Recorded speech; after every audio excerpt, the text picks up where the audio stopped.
You're muted. Yeah, y'all see my lips moving, right? I'm so sorry. Good morning, everyone. Good day, Grand Rising. Welcome to the Peak Wellness Hour, brought to you by Peak Homecare Associates. We're so glad to be here with you today. We were not here last week, and Queen Edith wasn't here for 2 weeks. So I feel like the last time we were together, we were welcoming everyone into October, and here we are, the second week of October. We're halfway through, right? Grand Rising, Yes. Queen Kathy B. Grand Rising to you, gorgeous. Grand Rising to you, Queen Betty. Nice to see you all here. Thank you for joining us. We're Mm. so this month, the month of October, is National Depression Awareness Month. And as I was going through, I feel like we've talked about this before, and we have because it's important. Mental well-being is so important. Um, Queen Edith is finishing up her schooling for a master's degree in psychology, Mental health, mental health. counseling. Yeah. Yes, yes, way farther than me. I just do life coaching, but she's doing that. So we are so excited to have these conversations with you on these topics. We are definitely not. We're not giving medical advice, although we are healthcare professionals. We are not deemed to give medical advice. We're just going to give resources and insight to our best knowledge. So anything we say here, we do want to encourage you if you are dealing with a mental imbalance or any other kind of health situation that you do, reach out to your primary care provider. With that being said, Absolutely. we're going to let our CEO and founder of Peak Home Care Associates bring us in.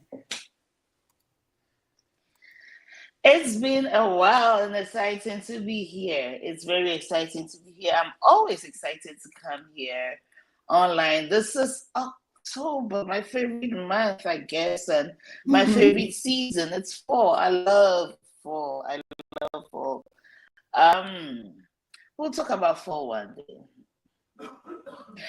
But this is Peak Wellness Hour brought to you by Peak Home Care Associates, located in Noblesville, Indiana, of course, and we service the general Indianapolis area. Um, Peak Home Care is a non-medical home care agency. We bring non-skilled home care employees, companions, aides, whom we call our care associates, to your home to help your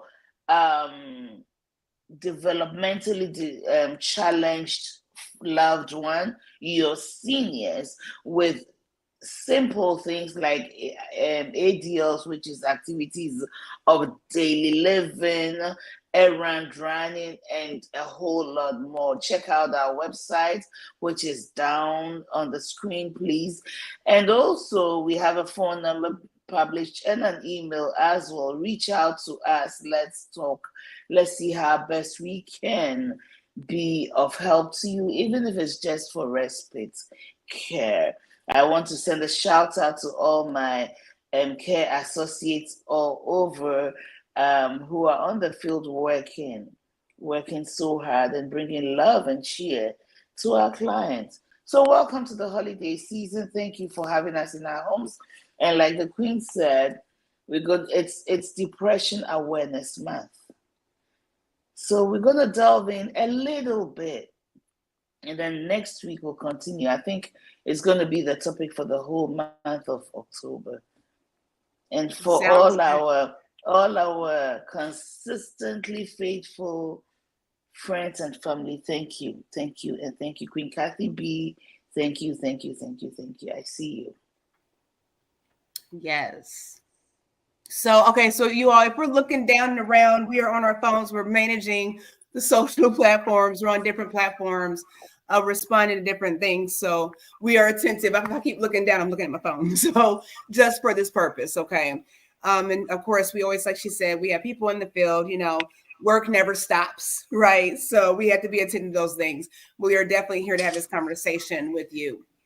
So I want to say something really quickly, Queen. To start out this conversation with depression awareness, you said something in regards to Peak Homecare Associates and how we assist with simple things such as ADLs. I want to share with you all that the fact that people have a change in status in their lives can cause depression. So when we talk about ADLs, those are activities of daily living, right? When you're brushing your hair, you're brushing your teeth, you can put on your makeup, you can put on your own clothes, you can toilet yourself, okay?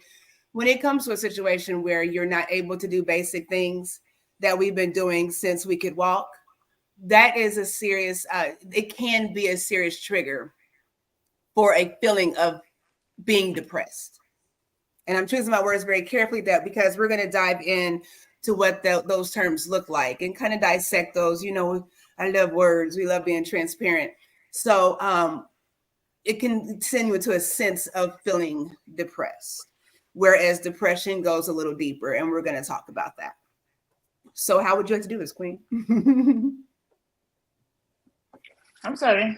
I said, how would you like to do this? Oh. You raise a very important point. So there's depression due to other conditions, including medical health and life-changing conditions. So, for example, you just got separated or divorced after being married for so long, and suddenly you're single but have children, financial responsibilities and school responsibilities, and a whole lot of other responsibilities. God forbid you have a child with special needs and you are divorced. That's serious. That can cause pull people into depression. So yes, there are different conditions. Suddenly I have to depend on someone to walk to the bathroom. The one thing I cherish, I always use the word cherish, but that's private, something I find so private. Suddenly I have to have someone in the bathroom with me. Stuff like that. So life changes can bring us into a certain level of depression or depressive mood. Okay, Queen, I'll let you continue. Thanks. Okay, so looking at this, I'm gonna share my screen for just a second. Oh,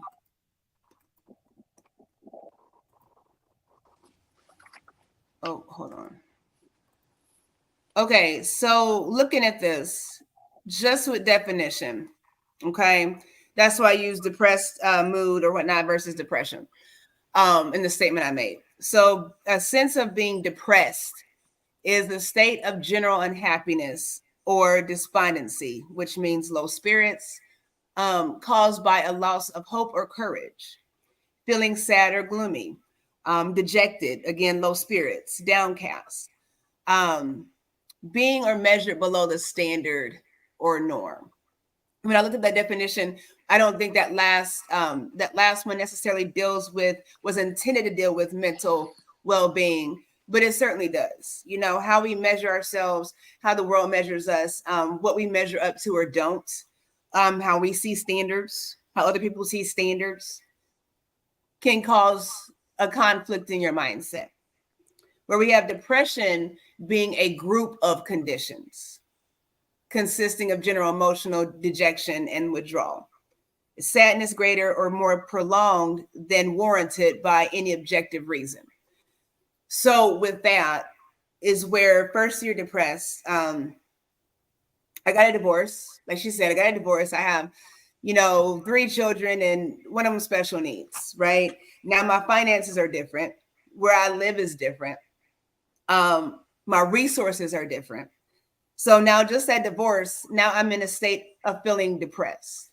But everything else accumulating, my finances, the stress of being a single parent, not having that support, all those groups, right? Now I might lose my job or just change jobs, change hours. That's going into a depression where you are not able to move past that acute moment in your state of mind when you're depressed. And I wanted to add depressing here because a lot of people don't realize that in their depression, they become the depressor. So if I am depressed and I'm offloading on Queen Edith all the time, right? And she's in good spirits, she's upbeat, and she's trying to be positive and, optimistic in my situation. Eventually, I can create an atmosphere or an environment that is depressing, that may depress her.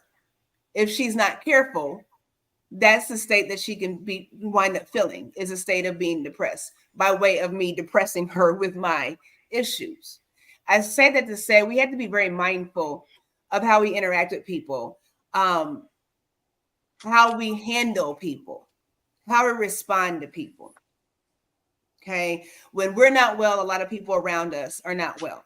Our environment is not well. Okay. We cause chaotic, hellish atmospheres for ourselves. And it's kind of like having a key to a basement door, right? You go down to the basement door, you go down the basement, and for some reason you find a set of handcuffs. You handcuff yourself to this radiator or whatever, and then toss the key across the room where you can't get it. That's what we're doing a lot of times, especially when we recognize that we are in a state of feeling depressed. When we can recognize that and we choose not to move away from that, it's only going to spiral downward. Okay. And then you look up and that's your whole life. Because when you're like that, the only people that you attract that stick around for that are like-minded people. So now you have a whole group of people that are feeling just like you in this depression. And they're telling you, oh, it's okay. We understand your feelings and it's okay to validate feelings. But there's their lack of accountability in our emotion to do that. And a lot of times we step away from logic when we have to do that. So for me to say, hey, Queen Edith, I know you're going through, it's okay. If you want to beat her up, if you want to put your hands on her, I understand, because you don't deserve to be treated like that.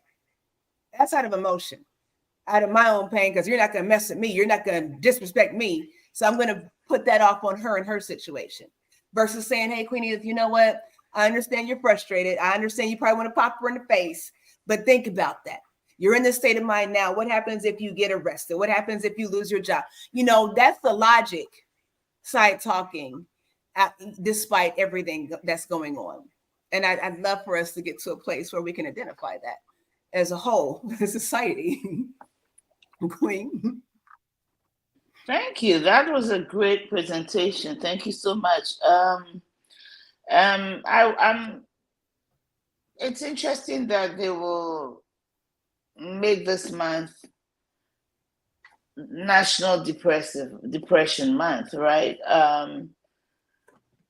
Because it is fall, right? It is the season where, though it's pretty outside, it's dark quickly, right? It's really dark quickly. When you look at the initial video that the Queen presented, you see people moving from darkness towards sunlight. Okay, that's a journey towards healing. So in other words, I believe that what the state is telling us, what the nation is telling us, is that we need to be aware that these weather conditions in this season getting dark quickly, and it's a long period. It starts from the fall and goes all the way through winter until spring, which is approximately 6 months, plus or minus. Okay, that's a long time. By this time, the baby is almost, formed. Children are born at 6 months. They go into an incubator, but they have a chance of survival, right? So this period, you can develop from being a depressive mood into a major depression disorder or depressive disorder, which consists of a whole lot of criteria. However, being aware and knowing means that we will have to take the needed steps to minimize that level of depression we feel. Because when you get into a major depressive disorder, they say that according to the mental health Bible, people become what suicidal. Mm-hmm. People become Yeah. suicidal, and we don't want to get there. But these 6 months, it can develop to a point where it can become a thing in your life. And we don't want it to be there. So thank you for bringing up this topic, and thank you for letting us talk about it. You gave a good definition of being, being feeling depressed. And I wrote something that, like you said, it refers to a state of feeling sad, okay? A state of hopelessness. So you lose hope. I mean, when there's no hope in life, what else do you have to live for, right? You they call it anhedonia, but you are not interested in any activities that you normally used to find enjoyable. So when you begin to feel like I'm losing interest, or I couldn't care less. You used to love to just even call Queen Angel and have a conversation, silly conversation, and just laugh. And now when you see her calling, you don't want to pick up your phone. You just say, "Oh, I'll call her later." So stuff like that, okay? And it can manifest as persistent. You see, persistent feelings of sadness. So then you're moving. First of all, you are a little depressed. You feeling sad a little bit. You don't have interest in getting up and going out for that walk, or getting up, or even walking around your house, or cooking, or even cleaning. You lose interest in all the things that you found exciting and therapeutic. Suddenly, now you are moving to a place of persistence. Okay, it's becoming persistent. In other words, it's happening more days in a week, right? You're having this persistent feelings of sadness. You're getting to a point of being irritable. That word I struggle to pronounce, but you persistently irritable. The little things that didn't do anything to you suddenly are beginning to irritate you. Okay, you have this feeling of emptiness, and nobody wants to be bothered with me. All those things, when they become persistent over a certain period of time, you need to watch it. You need to watch it. You have a lack of motivation to do anything. Now you haven't just lost the interest in doing it. You also don't have any reason to get up and do it. Nothing is motivating you. There was a time where you don't want to do it, just don't feel like doing it. But maybe because you have to get up and feed your children, that would be motivation enough to do it. But now you're getting to a point where you're neglecting that child because you just don't have the motivation.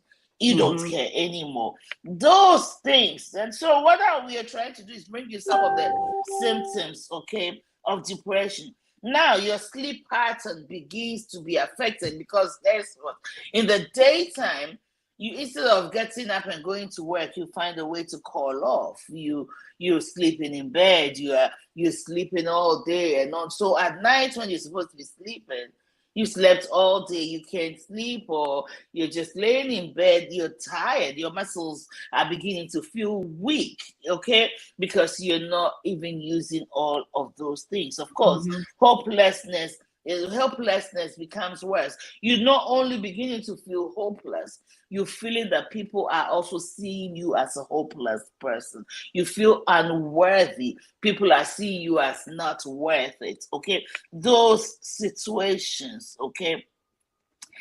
And of course, it affects your sleep pattern and then concentration level. You begin to have memory problems, believe it or not, when it comes to these depressive disorders. So we need to watch out for it. I've stated a number of symptoms. Okay, I want us to go back, look into these symptoms, and see how we can best minimize it, or stop them from developing into a persistent, consistent thing over a long period of time. The key is to nip it in the bud once we begin to recognize it. And Queen, I want to go to something you also said. You talked about talking to people, the way we create an environment, and so we attract like-minded people. So let's just say Queen Angel calls me and said, oh, this is how I'm feeling, and I don't want to do this, and I don't. Oh my God, I feel the same way, and so misery loves company. We all come together, we form this company, and we are not pulling one out. We're not pulling each other out, but we are all pushing each other down. We push ourselves down. We just drag each other down. So we become a company of whatever it is that we are feeling we're doing.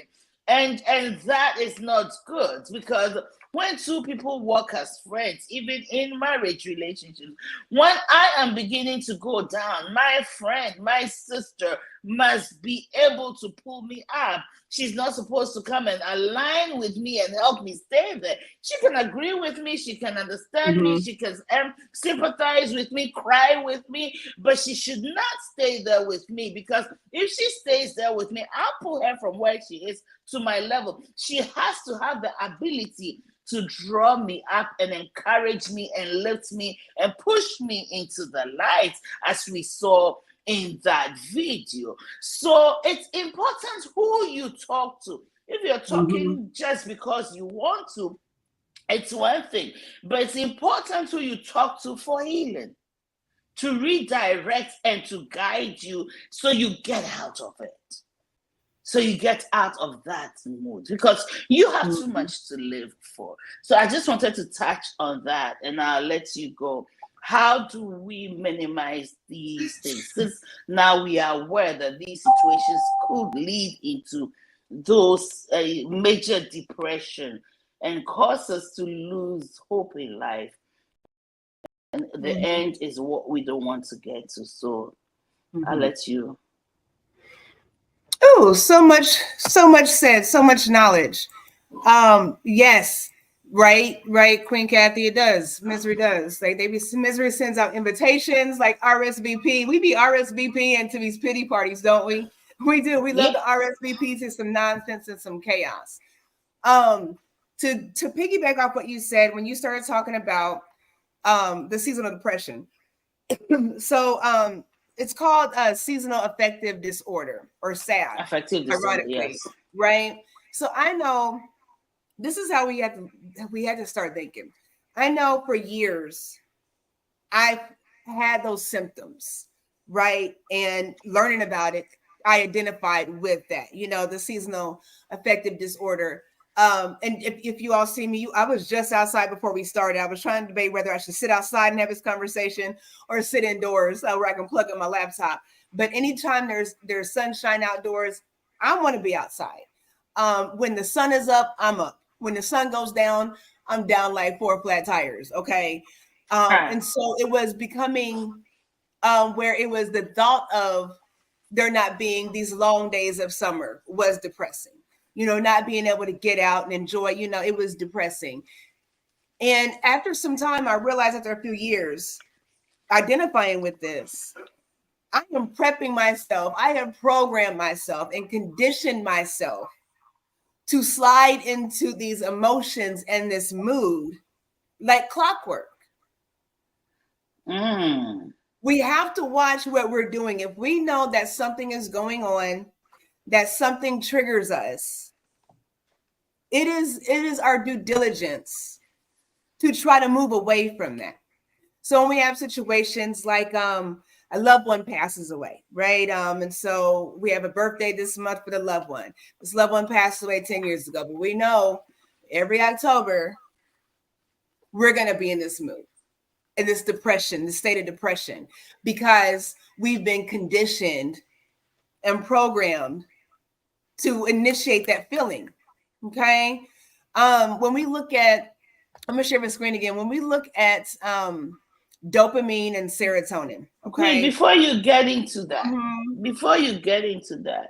you made a very important statement. You said, let's just say you lose a family member, someone, your mom. I'll use my mom because my mom is passed. Let's just say I lost my mother in May, and every May I'm celebrating my mother. I'm remembering my mother. You see, and so a certain kind of mood. I remember this year in May, I had just sometime before her death anniversary, I just driven into the house. I was sitting in the car, and suddenly a sadness came over me.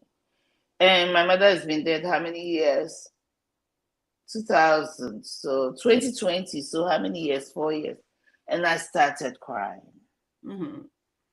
Okay, so the pain you went through when you lost that marriage, the pain you went through when you lost that job that was really financially rewarding, your best, the moment you were laid off, let's just say, the moment you lost that business, that the moment, whatever it is that you lost, the pain, the pain gets once again into your system, your human system, your body, your soul, to the point that it reminds you every year. Once again, I don't know, I will go back. The body keeps record. It's just like a CPU, a central processing unit. What you store into you, the process. Mm-hmm. So and so these things are important for us to take note of. You see, I'm learning something about life, that we're going through motions. Oh, thank you, Queen Kathy B. Thank you very much. We are living life going through motions and not stopping, so to speak, for lack of a better phrase, smell the roses. Okay, Mm-hmm. so we almost are unconsciously living. Yes. You know, we are so not conscientized to life. Okay, so this awareness, I want us to look at awareness. Awareness, what does it mean? It means knowing, not just knowing head knowledge, but also recognizing it and being able to apply it. Recognizing it and using it when the need arises. We are walking in this life unawares. Everything, we are on autopilot in this life. A lot of us are. We are not stopping. We are too busy. Okay. And so these things are coming upon us before we realize it's becoming a medical condition where you're taking medication for it. And there are other ways to deal with it. You could have stopped it, dealt with it before. Mm-hmm. When you're beginning to feel symptoms of headache, mm-hmm. you need to know your body enough to know that. Ask yourself, am I drinking enough water? Is it constipation? Is it my eyes that I'm on the screen so much, my eyes are tired and I just need to close my eyes to sleep? When you begin to feel this thing behind you. So there's so much going on, and you and I are walking on autopilot, so we don't even know. Mm-hmm. You know, when you have a free moment, you are in your phone, on TV, watching YouTube. We are constantly doing instead of being. Mm-hmm. Yes. And let me piggyback off of that and dive deeper with the depression, with the loss of someone.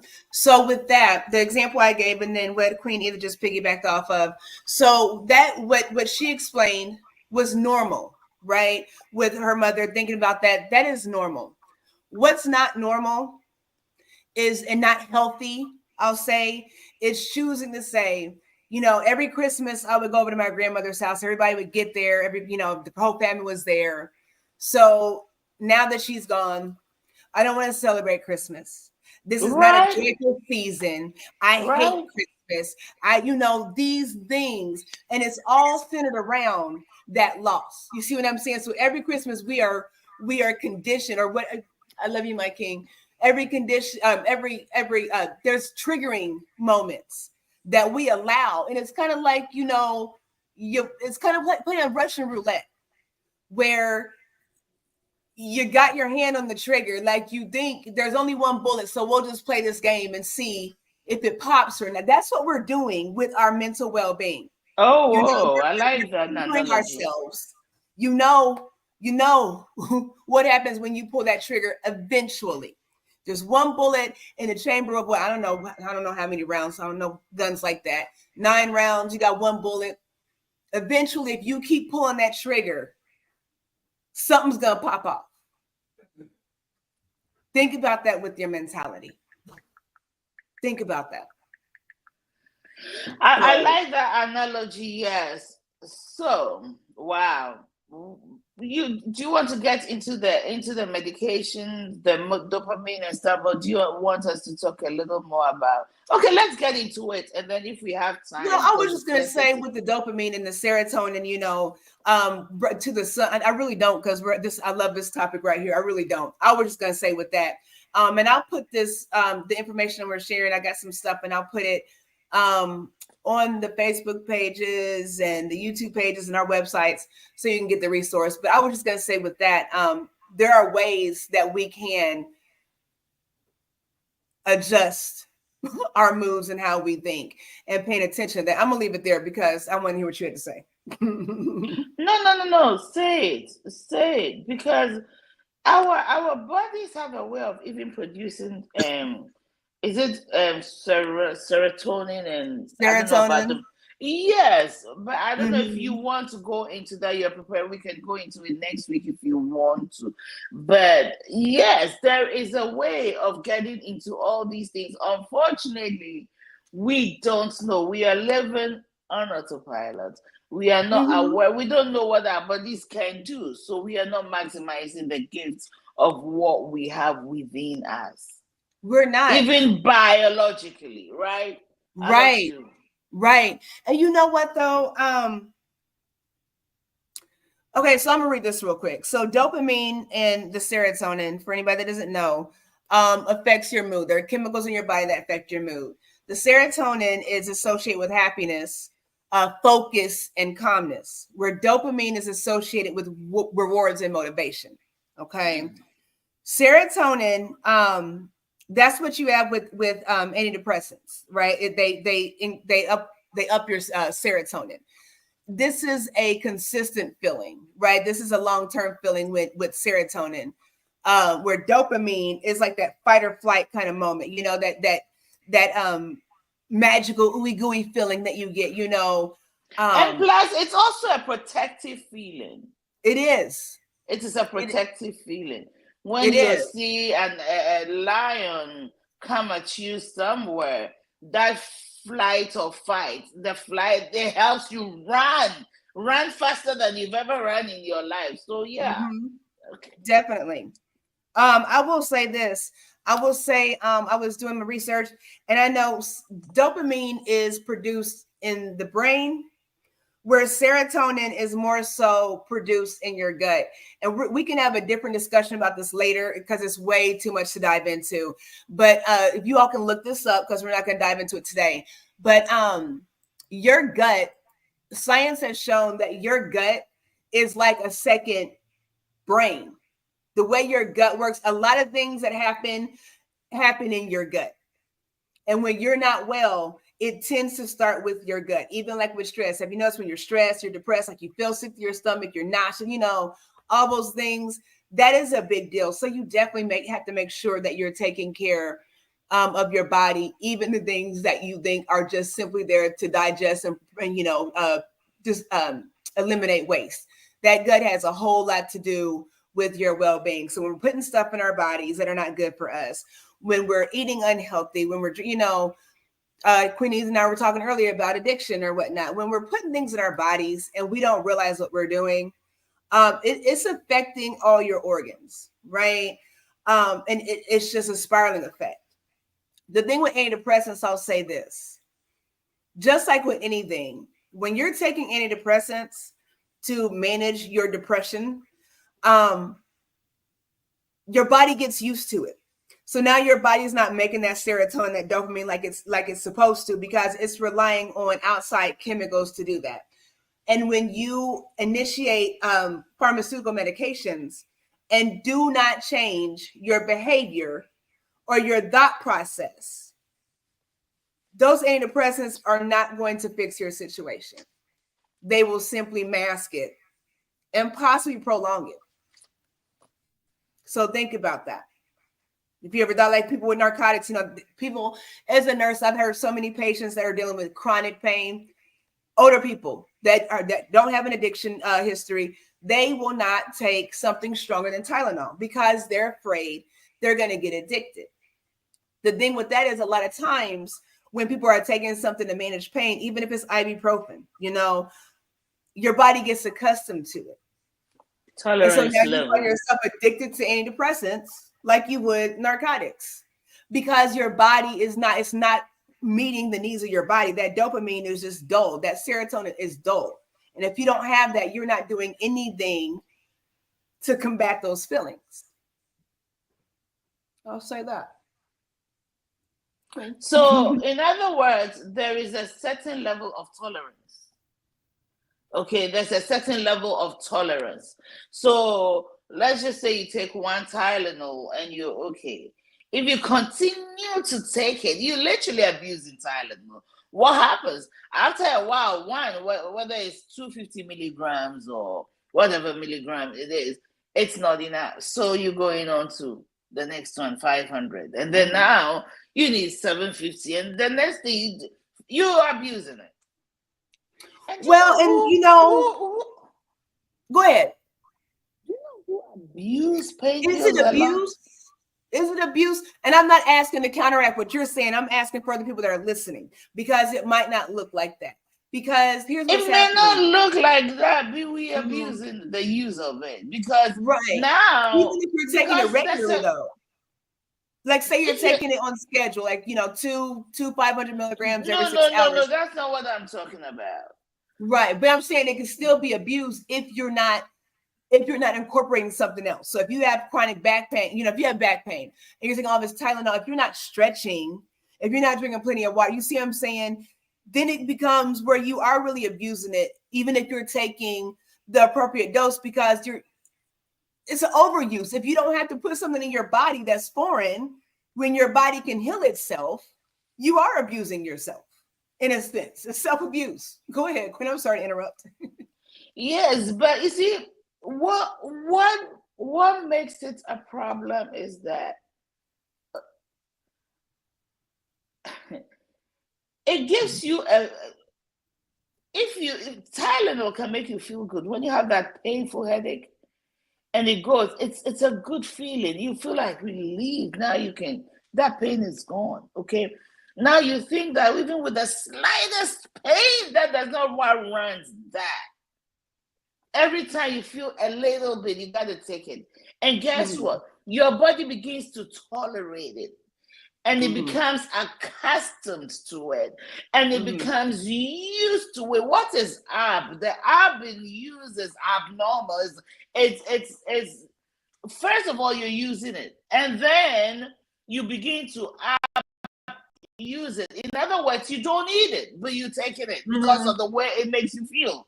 Your body get used to it. So instead of taking 250 milligrams, which is regular, which is okay, now 250 does nothing for you. That little pain when you broke that finger, when you broke that, what do you call it? That fake nail and it broke and it hurts. That 250 is not healing it anymore, right? So now you're going to 500. You don't need it. But you're taking it because of the way it makes you feel. So your tolerance level begins to increase. That's what addiction is. Right. You take a bottle of beer. No, you finish. Let me show you. So I was wondering so we're talking about Tylenol. So if we switch to antidepressants, I was wondering, because anytime you listen to a commercial, and I'm so sick of hearing commercials, you all fell asleep last night with the TV on, and I woke up with this that We Go Be song in my head. We go be dun, dun, dun, dun, dun, dun. I'm like, what the heck? And I'm like, what is the medication for? I couldn't even remember, but it was in my head. So when we listen to these pharmaceutical commercials, I don't think there's anyone that does not have a label, a caution label of possible loss of suicide or death. So you wonder how antidepressants can cause that. And I'm like, I had to look it up. I'm like, is that, don't laugh at me, Queen Kathy. I'm serious. So I had to look and see what the deal was with the possible suicide and death taking antidepressants, because it's really an oxymoron, right? It doesn't make any sense. So I think my notion with the thoughts of suicide with taking antidepressants is maybe over medicating, is because you're not getting relief. And I'll be honest, I have no problem being open and honest with you all. When I was in nursing school, it was very depressing. I was dealing with depression. Like, I was working full time. I was going to school full time. Like, it was hard. And I wound up taking Zoloft. And I would, if anybody needed antidepressant, I would that would be the go-to for me. And I had taken other ones before. I tried, they tried to put me on, I can't remember, but I didn't like how they made me feel. So with the Zoloft, it was where, like, I have an issue. I go to bed early. Most of you all know that about me. So with the Zoloft, I would take it in the evenings so I could stay awake. And it became to where it wasn't so much about my mood and my depression. It was about using it to stay awake. And I feel good, okay, staying awake. You know what I'm saying? So what was my point? So I had to watch that.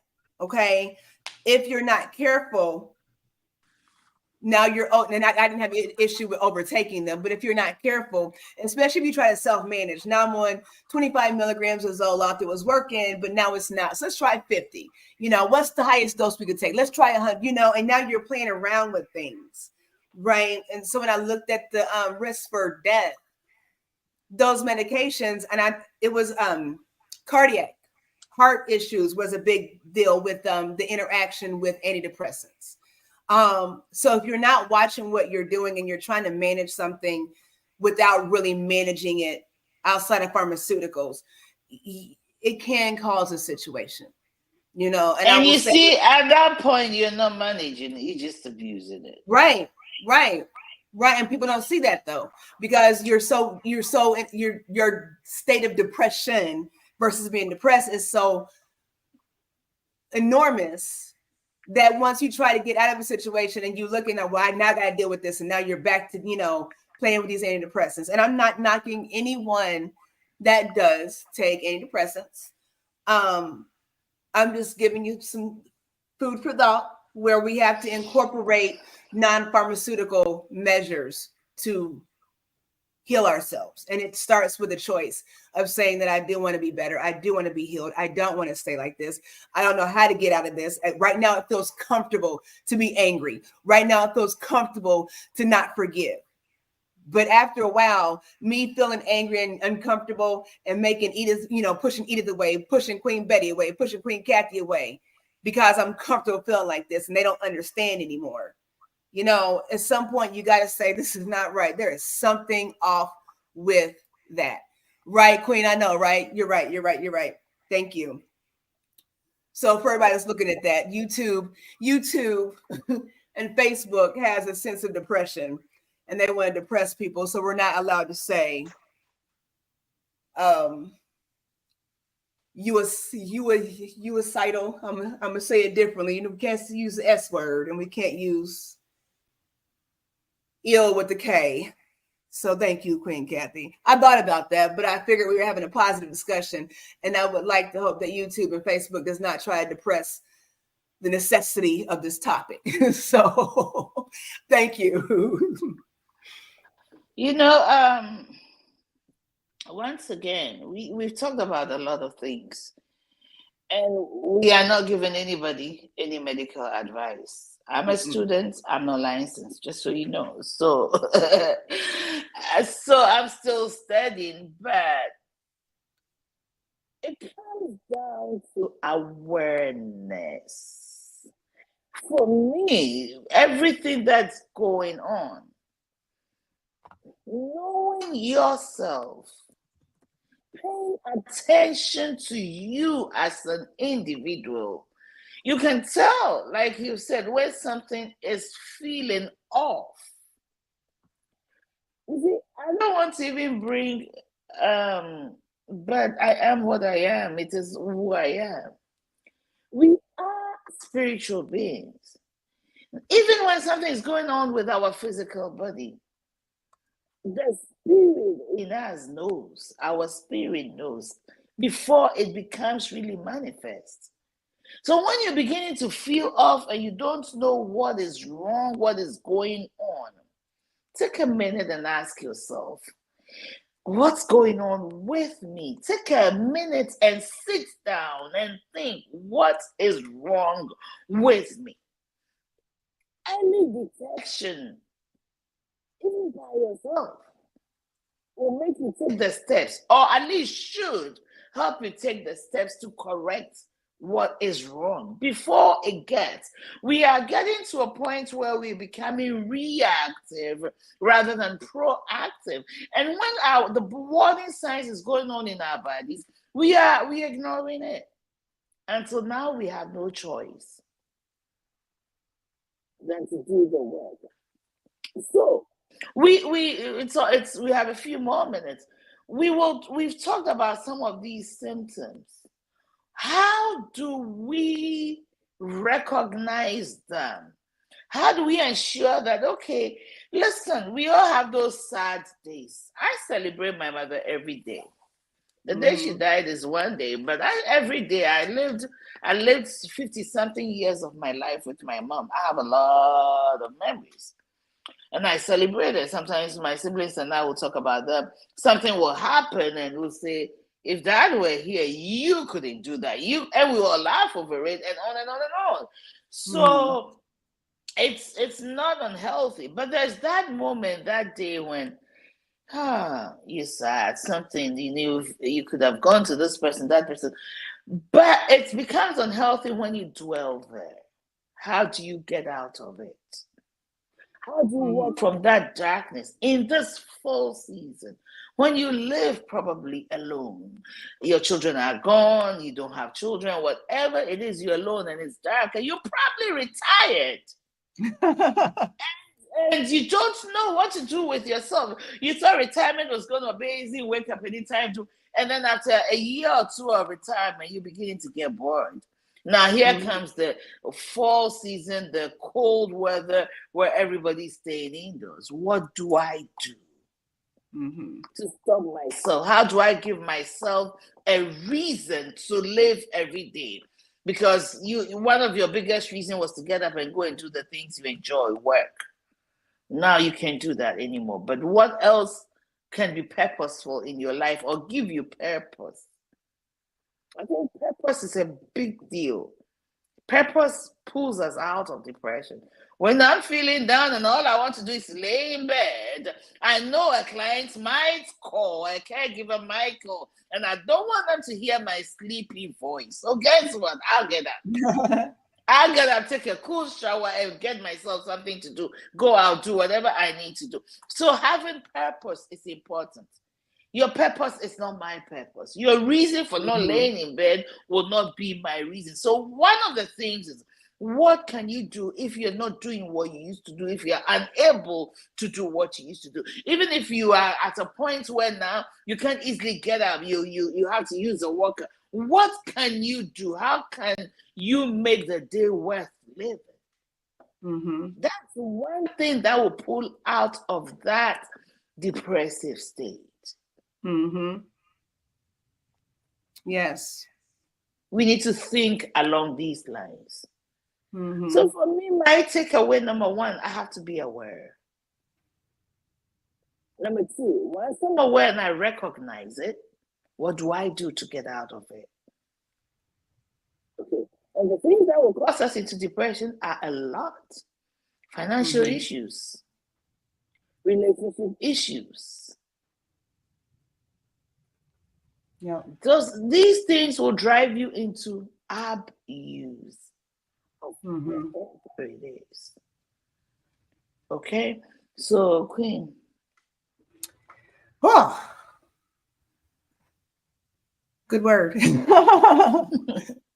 Good word. I don't know. You said it all. It is about awareness. It really is about choices. You know, anything that's sad can make you sad. You know, anything that's joyous can make you joyous. And that sounds really simple, but it's that. There are certain movies I watch, and every time I watch them, I will cry. You know, they might Right? be. I was thinking the same. Yeah, fried green tomatoes. I love fried green tomatoes. I will cry every time on that. The Lion King will get me sometimes, you know. So, but I know what it is. You know what I'm saying? If we're watching a scary movie, you know, a horror movie, we know that the reaction is going to be jolting, you know. So, um, choose things, choose pathways and environments that are conducive with how you desire to feel. And if you find that you can't do that, you might say to yourself that you do have a desire and a complacency to be in the space you're in. And once you can say that, it is okay to say. And you have to be respectful when other people don't want to engage with that. Okay. We have to respect that. Well, she doesn't get me. She was always here for me. Now she's not. She thinks she's better than me. No, I think mentally right now I'm a little more balanced. I feel more balanced than you do right now. Not better than. I want to see you better than, but I can't make that choice for you. So now I have to move out the way. Otherwise, we're both going to be in a situation. And your mental state might look different than my mental state once we, you know, collide, right? So, you know, you might just be crying all the time and can't get out of bed. I'm ready to go fight. You know, so it doesn't look the same all because we're dealing with correlating people. Queen Betty says so many things contribute or can deepen depression. Diet, yes. Sleep, lack of time for self-preservation. Yes, along with, as you both said, losing your ability to render self-care. And self-care sometimes is just having the basic necessities. Can you pay your rent? You know, are you going to lose your car? You know, are you going to lose your job because you can't get to work because the daycare center don't open on time and you're paying too much for daycare anyways? You know, all these things. So I remember when I was paying for daycare, it was paying rent. I was paying mortgage in two different places where I live and where my child went to school for 8 hours. You know, and that's where again, when I had to dive into the antidepressants in school, working, dealing with family, you know, having a family, you know, now I've got to pay mortgage twice. That's depressing. And it makes you say, well, you know, maybe it's not worth it. Maybe I just stop doing this. Maybe I shouldn't do that. And then you find yourself. That is not necessarily depressive. It can be. Right. It can be, right? So it's so important. And you see, when we talk about self-care, a lot of women will go to the spa, right? And go spend money, right? Go do all kinds of things, which is good if you can afford it. What about taking that 20 minutes alone and sitting down and just have a moment for your. I'm tired of doing, to be honest. It's just do we be. This week I went out with one of our care associates. We went to hang out down the street. We didn't think we could be there for an hour. I thought, oh, we're gonna be there for maybe 30, 45 minutes an hour. Well, over a salad and a lemonade, we sat there for 3 hours. And I was so proud of her, y'all. I was so proud of her when she called and told me, because she is work, all work. And I'm just saying, I was so proud of her. I was like, yay, Queen Edith got out. So good. I said, I'm not even living anymore. I said, I'm not living anymore. Many of us are, and this is a hangout down the street. People, families are just, children are playing and just being out there, that fresh air. It's depression off of your system. I'm telling you, simple things of living. And you listen, we had a salad and lemonade, 1 cup. It was too sugary, so I'm supposed to stay away from sugar. So I just took it for just drinking two sips, and we just sat there and talked and hung out and looked around, stood outside. It doesn't have to cost money. Mm-hmm. Self-care must not be expensive. It should not cost you a dollar that you don't want to spend. Mm-hmm.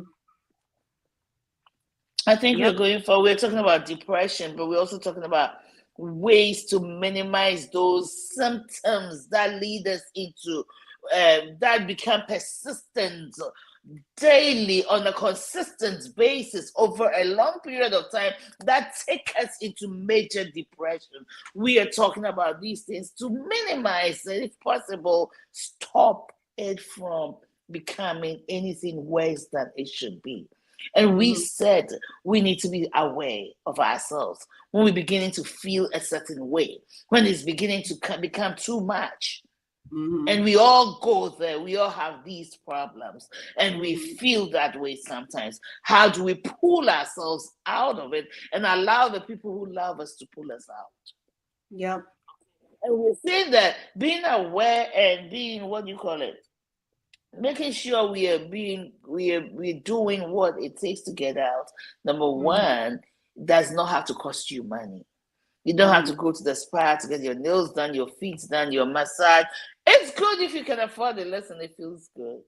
I need a massage. So, right. However, just going out, find a place in your neighborhood and go and sit. Bring a bottle of water. Exercise and walking increases your dopamine and your serotonin. Getting enough sleep increases your dopamine and your serotonin. Taking time to meditate, to journal, all those things are natural ways to increase your mood. Natural ways. We need to talk about sleep because we go to bed and we're holding our phones. I am one. You hold your phone to a dresser and you go, no. Have that unwinding moment. What are we doing with this life? We're wasting it. We're wasting this life. Well, I think we've talked enough. We'll continue with ways to just not allow depression to build a house for us to birth serious levels of depression.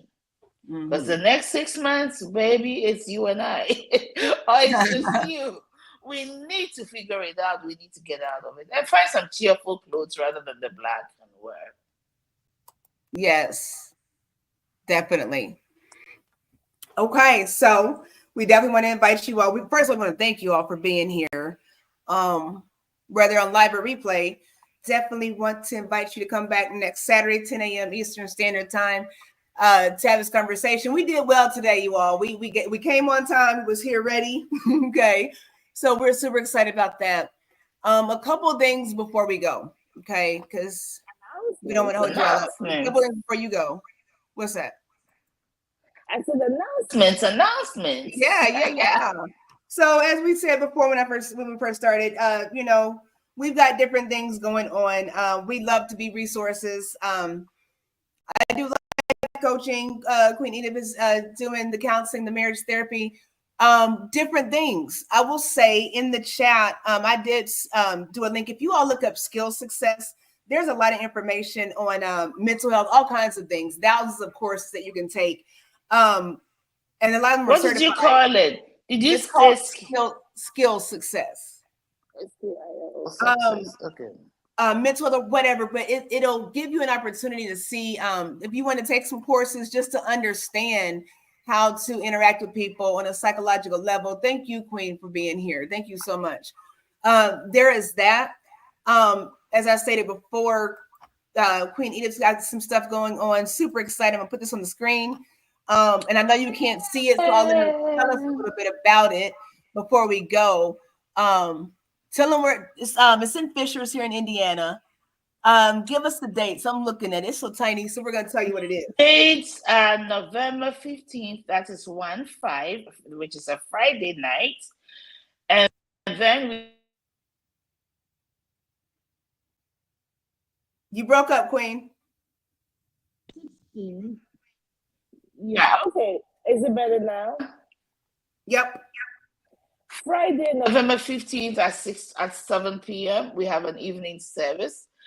Saturday, November 16th at in the we have a morning session that begins at 9 a.m. and an evening session that begins at 7 p.m.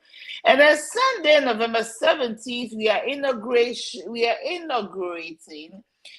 the church that I'll be heading. It's called Charismatic Evangelistic Ministry here in Indiana. The two men you're finding on the flyer, the first one is the founder of the ministry, and he's coming all the way to inaugurate the church. But guess what else is happening?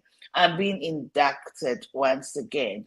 So if you love me, please come. I want to see all of you come, especially if you can't come any day, come Sunday. But Saturday morning is also leadership training. You'll be amazed what you will learn from these men of God. So my induction ceremony, and I'd love to see all of you. It's in Fishers, IKEA Way. If you know where IKEA is, it's in Fishers, and it's the Hyatt. Is it the Hyatt House, the Hyatt Hotel, right next to the IKEA? I will be there. I want all my friends and family to be there, and all my fans as well. Thank you. See how gentle and compassionate she was with you all. She asked you to come. She told me I had to be there. I don't have a choice. She told me. She demanded. So yes, you all definitely check that out. Where's that flyer? Can they find it on your Facebook page or? Not yet, but now that it's out there, I'm gonna put it on there this morning. Okay, cool beans. One other thing tomorrow. So you all know I've been talking about this for like a month now, and I finally got together with this watch party situation. So I'm gonna do this watch party. I'm gonna share my screen for just a second. We're gonna get out of here. We do it on Tuesdays, right? No, I'm gonna do it on Sunday evenings at 6 p.m. Okay. But I'll have it on replay, so it's gonna be on Zoom, and I'll have it on replay on my website, so people can see it. The live Sunday evening 6 is perfect. Even if I'm doing a Facebook live, I'm done by 6, so that's okay. Perfect. I've been trying to figure out a time for everybody. That's why I said I'll do it on replay, and it's through Gaia. We're gonna be looking at it's called Rewired, so it's 13 episodes, and it's talking about changing how we program our brain, how we think. So it's gonna be a really powerful session. I really want you all to watch it. I pay for Gaia as a subscription, as a subscription, like Hulu or whatever. But I want to be able to get this information to you all, so I want you to be able to check it out. If you go to my website, it's Conscious-HLC.com. You can sign up. I'm going to show you. If you go, it's under upcoming events. And all you're going to do is click on the ticket thing. And that way it'll give you the Zoom link. So it's nothing, it doesn't cost you anything, but if you can sign up, it'll get you that Zoom link, so to go all over the place trying to get it to everybody. So make sure you all sign up for that. If you don't get a chance to see it, it will certainly be on replay on my website. So you all check that out. I like that. Invite somebody to come out. Again, it's going to be talking about how we think. This conversation that we just had today is going to tie in with all that. All these conversations we've been having, it's going to all tie in. So you all make sure you check that out. Mark your calendars every Sunday, 6 p.m. Eastern Standard Time. Mark your calendars for November 15th through the 17th for an in-person event with Queen Edith. You don't want to miss these things. So make sure you hit the notification bell. There's descriptions in the link where you can follow us on Peak Homecare Associates, YouTube, Facebook, and all that stuff. Make sure you stay up with us so that we can network with you and keep you informed, and you all can keep us informed. So appreciate it. With that said, I'm going to let the Queen take us out. Friends and family, your health is important. Our bodies have an assignment in our lives. So many of us have so much to do. But if we cannot take care of ourselves, we won't be able to do what we have to do. We may be alive and yet not alive because we can't live our purpose. It's important. We have routine dental care, routine eye care, and routine physicals every year. Many of us are neglecting our mental health. It's very important. So yes, I appreciate the state, the nation, for bringing us into these awarenesses. We can't live on autopilot every day. We can't. You do this, you do this, you do that, you do that. You don't even think about it anymore. You drive and you know where you're going and you're gone. So you don't notice what is along the way and all of that stuff. But that must stop. Life is a way of being and not doing. Mm-hmm. So what are you not being, which is stopping you from becoming everything you were called to be? Mm-hmm. You are a whole person, body, soul, and spirit. Your mental health is part of your soul because it determines your moods, which is out of your emotions and your thinking processes and your will, your choices. It's necessary. We'll do our best to bring you what we know. Mm-hmm. And if we find resource persons who know more and can do better, we will bring them to you. We'll do our best. That is what peak wellness hour is. The emphasis is on wellness. But we can talk all we want. If you don't do what you need to do to be who you were called and created to be. Yes. Can I say one more thing, Queen? Darnie, you always say something good and you make me think. When you say we're being, it's not doing, it's being. We are human beings. You got to be. You got to be. Les Brown said something. He said something along the lines of most of us die in our 30s, but we're not buried until our 70s or 80s. What that means is that we live a life where there is no life. We're the walking dead. So we have to have a zombie mindsets. Okay. I know it's so hard for us to be individuals. Everybody wants to click up and be in this group and find yourself, find some peace within yourself and love that. And if you don't love it, like it enough to change it. That's all I got. So, until we come your way next time, this is Peak Wellness Hour, brought to you by Peak Homecare Associates, a non-medical home care agency in the state of Indiana, city of Noblesville, servicing the general Indianapolis area. Reach out. Our information is down there. Until we come your way next time, I'll leave this to this queen next with me. We just wish you peace, love, and blessings. Until next time, please subscribe, like, and share. Love on yourself and somebody else. Till next time.